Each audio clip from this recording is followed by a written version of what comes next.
Okay, this is a video with Madden 10 dedicated solely to Pro Tack and the issues I have with it. And before we start, I want to say that in the marketing of this game, the word procedural was used a lot. Procedural awareness, procedural tackling, Pro Tack. No one, really knew a lot about it until the game came out. Now I can tell you in the user manual for Madden 10, it describes Pro Tack as an animation-driven tackling system, which to me doesn't do a lot when it comes to procedure. The procedure of tackling, the procedure a specific player uses to tackle a certain player. And by that I mean how a safety approaches a fullback as opposed to how a linebacker approaches a fullback, how a defensive tackle approaches a fullback. So in this example, which we're going to play at speed, you're going to see a pass to my fullback, Gian Robinson, in the flats going against a cover 3 defense. Now, I chose a cover 3 defense because I wanted to see how different players interacted with Gian Robinson. And I also chose my fullback because he's obviously bigger and stronger than my halfback. And traditionally, in NFL teams, the fullback is the larger, stronger player. So, as you can see, once the pass is completed, I run back into the field where I am met in pretty much a triangle of Seahawks led by a linebacker, number 51, Lofa Tatupu, a cornerback, Marcus Trufant, number 23, and then Redding, number 94.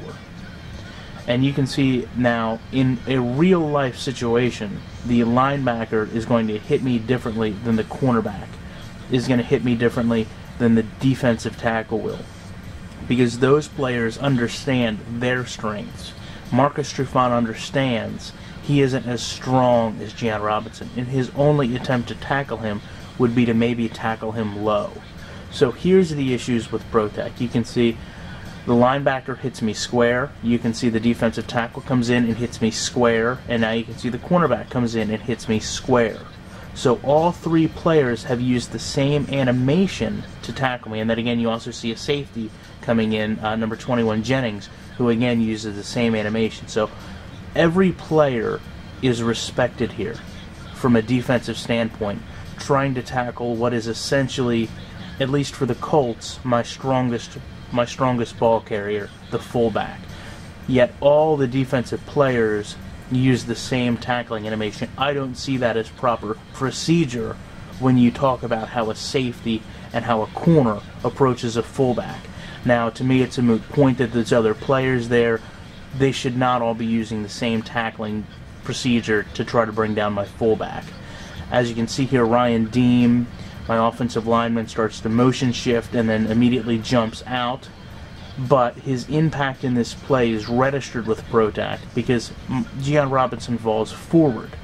Now, at no point during this 4-man Seahawk tackle should Gian Robinson be able to push forward, because he has the weight of 4 Seahawks essentially directly in front of him. My other problem with this game when it comes to Pro Tack is it doesn't seem to me that players are able to latch on at the same point. And a good example here is you can see Jennings tries to get into the same point that Lofa Tatupu is on, and he is pretty much ran out of the play and warps over here with Ryan Dean. And something I've talked about before in prior videos is I feel that from a circular level, these players have certain interaction points with defenders. And you can see now, if you look at the circle that surrounds Gian Robinson, imagine, if you will, that there's connection points all around him, and that only one player can use those connection points. So that when the linebacker gets on one connection point, it's filled. So now the defensive tackle has to find another one. Maybe it's not the one he's the closest to, but he has to find another one. So he turns in to find the other one.